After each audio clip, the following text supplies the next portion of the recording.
नमस्कार. 31 ऑगस्ट 2025 दिवस रविवार. या दिवशी सकाळी मराठी इंडस्ट्रीला हादरवून टाकणारी बातमी समोर आली.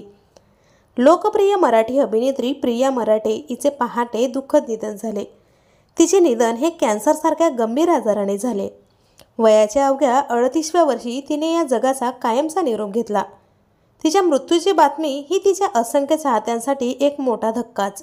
कारण प्रियाने याआधी तू तिथे मी, तुझेच मी गीत गात आहे, पवित्र रिश्ता, बडे अच्छे लगते हे, तू भेटशी नव्याने यांसारख्या असंख्य मालिकेत अगदी सहज सुंदर भूमिका साकारल्या होत्या.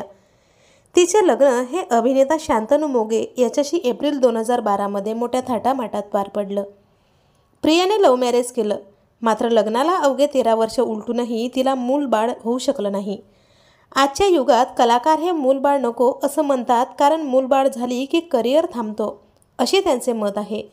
तर अनेकांनी मूलबाळ झाल्यावर या जगमगत्या विश्वाला कायमचा रामराम ठोकला. मागील वर्षी प्रिया मराठे ही आपल्याला तुझेच मी गीत गात आहे या मालिकेत नकारात्मक भूमिका साकारताना दिसली. मात्र तिला कॅन्सरचा त्रास वाढल्याने तिने ही चालू मालिका तडकाफडकी सोडली होती. तेव्हा अनेकांनी तिच्यावर टीका देखील केल्या होत्या, कारण तिने व शांतनूने तिला कॅन्सर असल्याचं कधीच कुणाला सांगितलं नाही किंवा पब्लिसिटी देखील केली नाही. शेवटच्या दिवसात तिचे संपूर्ण शरीर झिजले होते. केस गडाली, उभं राहणंही तिला कठीण झालं होतं. तिने जिवंतपणी प्रचंड मरणयातना सोसल्या. अशातच प्रियाला कोणी भेटायला येऊ नये असे तिचा नवरा शांतनू मोगे यांनी आवर्जून सांगितले होते आणि याच कारणामुळे तिला शेवटच्या क्षणी देखील तिच्या मित्रपरिवाराला भेटता देखील आलं नाही. यातच 1 ते 2 वर्ष झुंज दिल्यानंतर गेल्या आठवड्याभरापासून तिची प्रकृतीही अधिकच खालावत गेली होती. तिला शेवटचे शब्द देखील आवडत्या मैत्रिणीशी शेअर करता आले नाही याचंच दुःख आहे.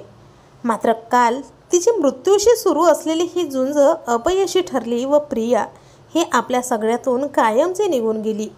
तिच्या जाण्याने मराठी सृष्टीत मोठी पोकळी तयार झाली. तर आपल्या वायन मराठी न्यूजतर्फे या दिग्गज मराठी अभिनेत्रीला भावपूर्ण श्रद्धांजली. मनोरंजन विश्वातील अशाच नवनवीन व ताज्या घडामोडींसाठी वायन मराठी न्यूज या चॅनलला नक्की सबस्क्राईब करा.